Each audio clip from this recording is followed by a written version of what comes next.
bienvenue sur F1 TV pour ce débriefing du Grand Prix de Hollande devant la foule déchaînée des supporters de Max Verstappen, à nouveau victorieux, mais il s'en est fallu de peu puisqu'on a quand même eu droit à, disons, un Grand Prix qui pouvait sembler d'abord soporifique et puis qui finalement a rebondi grâce à des options stratégiques différentes. Alors analysons tout ça.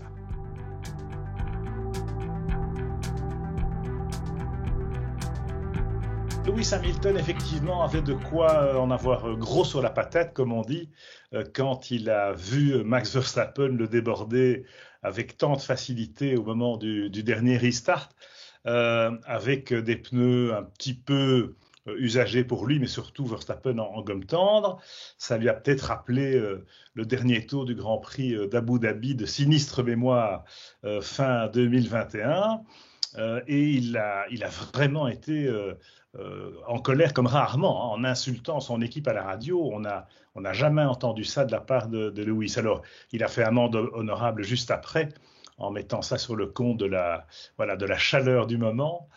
Mais effectivement, ça en dit long sur la frustration, non seulement de Lewis Hamilton, mais de l'équipe Mercedes, qui est sans doute passée à côté d'un très gros résultat à Zandvoort. Alors certes, il récupère la deuxième place avec George Russell, toujours impeccable, mais c'est vrai qu'en s'élançant en pneus tendres, en pneus médium, les flèches d'argent avaient toutes les chances de boucler la distance de la course avec un seul arrêt et donc de mettre vraiment Verstappen et Red Bull en difficulté. Malheureusement, il y a eu ces deux interventions successives de la voiture de sécurité, d'abord virtuelle et puis réelle. Sans cela, eh bien, il y avait quand même des perspectives d'une course haletante avec les Mercedes dans le coup pour la victoire, ce qui n'est plus arrivé depuis la saison dernière et après une domination, on le sait, de très nombreuses années. Alors on se réjouit évidemment de ce retour aux affaires de l'équipe championne du monde des constructeurs depuis 8 ans, excusez du peu, et on verra tout de suite, dès la semaine prochaine à Monza, si c'est un feu de paille ou s'il s'agit bien d'une tendance qu'on voyait d'ailleurs se dessiner au mois de juillet. Il y a juste eu le Grand Prix de Belgique à Spa qui avait un petit peu refroidi les ardeurs, mais on sait que le tracé belge a des caractéristiques un peu différentes et qui ne devraient pas donner le la pour la suite de la saison. Enfin bon, il reste 8 Grands Prix, donc on n'a pas fini de s'amuser, espérons-le, sachant que les Ferrari, elles, par contre, étaient un ton en dessous dans les dunes hollandaises, même si Charles Leclerc a fait illusion au qualif, où il aurait dû être en pôle parce qu'il se loupe un tout petit peu dans son dernier tour en Q3. Et on sait que Max arrache la pôle pour 2 centièmes de seconde. C'est vraiment rien. Mais en course, on a pu voir que les Ferrari étaient un tour en dessous. Effectivement, que Verstappen n'a pas eu de mal à s'isoler au commandement après quelques tours et que la Scuderia s'est encore tiré une balle dans le pied avec le pit stop calamiteux de Carlos Sainz. Espérons qu'à Monza, la semaine prochaine, les tifosi aient des raisons de se réjouir.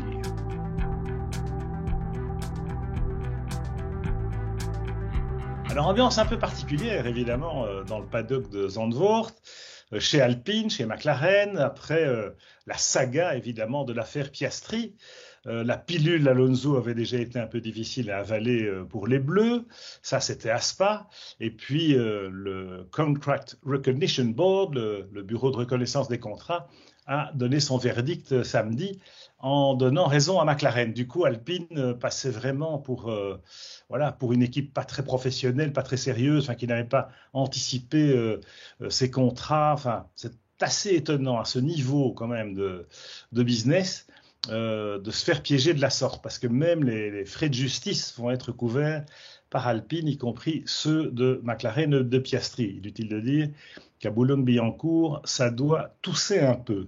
Toujours est-il que sur la piste, eh bien, Alpine a quand même repris encore des points à McLaren, essentiellement grâce à Fernando Alonso, qui malgré une qualification un peu décevante et un premier tour dont il ne nous a pas habitués, parce que d'habitude au premier tour, Fernando est très très opportuniste. Là, il a été un peu enfermé, il s'est retrouvé derrière les AlphaTauri. Enfin bon, malgré ça, ce diable d'Alonso, 41 ans, a fait une course tambour battant et termine best of the rest, juste derrière Checo Pérez, et aurait même pu finir 5e.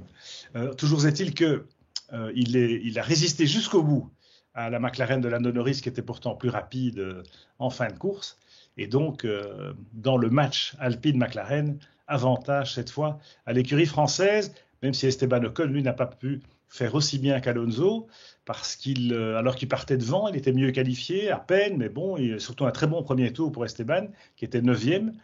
Et là, on voit qu'entre Alonso et Ocon, il y a quand même encore une différence, je ne dis pas un gouffre, mais il y a quand même un écart de qualité qui peut inquiéter peut-être pour la saison prochaine, puisque a priori c'est Esteban qui devrait endosser le costume non pas de leader de l'équipe alpine, puisqu'on sait maintenant que son équipier pourrait être son excellent ami Pierre Gasly, mais cela dépend de beaucoup de choses. On va y revenir dans la dernière partie de ce débriefing.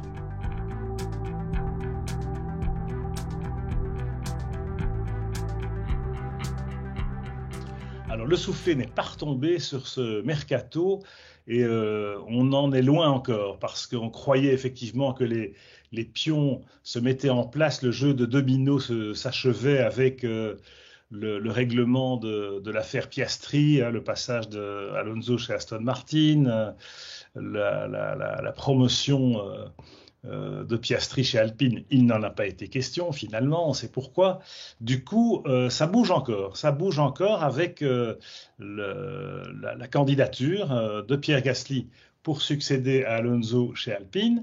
Ça a l'air d'être réglé puisque les parties prenantes, enfin certes il faut encore que Alpine remplisse les conditions exigées par Red Bull, donc il sera sans doute encore question d'argent, mais ça n'est pas encore tout à fait gagné parce que pour succéder à Pierre Gasly chez AlphaTauri, Red Bull souhaiterait faire venir Colton Herta des États-Unis. Colton Herta, c'est le pilote américain en vue en IndyCar, le protégé du team Andretti Autosport. Alors est-ce que ça prédit, on entend parler assez souvent d'un rachat potentiel de la Scuderia AlphaTauri par Andretti Autosport, Andretti Global, le team que Michael Andretti essaye de mettre en place. On sait qu'on ne lui a pas laissé de place et que les autres teams n'en veulent pas, donc il faudra qu'il passe par le rachat d'une écurie existante qui pourrait être AlphaTauri. Parce que chez Red Bull, effectivement, on sent qu'on arrive à une fin de cycle et que Dietrich Mateschitz, le grand patron de Red Bull lui-même, qui est quand même 78 ans, et qu'on dit sa santé un peu chancelante, Dietrich Mateschitz souhaite effectivement sans doute finir en beauté et boucler la boucle de son aventure en Formule 1. Alors on pensait que c'était en cédant Red Bull, ou en tout cas une partie de Red Bull à Red Bull Racing ou Red Bull Technology à Porsche, puisque c'est dans le pipe depuis longtemps, comme on dit, et éventuellement, effectivement, la revente d'AlphaTauri à Andretti. On sait que chez Porsche, eh bien, en tout cas, chez Red Bull, il y a une grosse résistance à l'entrée de Porsche au capital.